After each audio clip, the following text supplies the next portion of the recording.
Ukisoma Bishop Mechumo, Deuteronomy 28 verses 12, Mungu anasema nitawafungulia hazina ya mbinguni.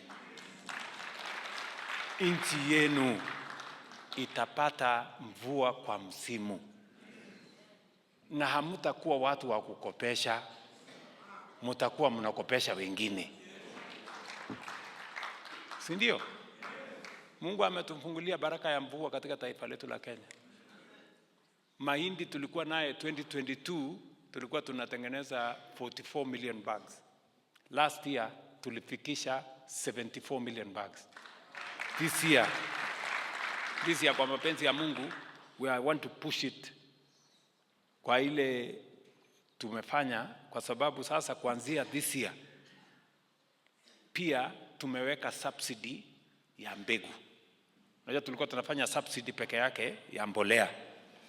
Sasa nimesema pale Kenya Seed tunataka tuweke pia subsidy ya mbegu, ndio mbegu ikuje chini kidogo.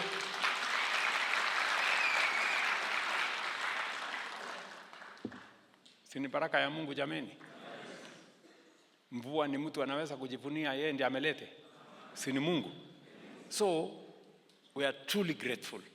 Na imani yetu kwa Mungu haijaenda bure. Si ndio? Yes. Na kwa hivyo sisi ni watu wa kuamini. And we have no apologies to make. Mimi nimesema mimi ni mtu namwamini Mungu.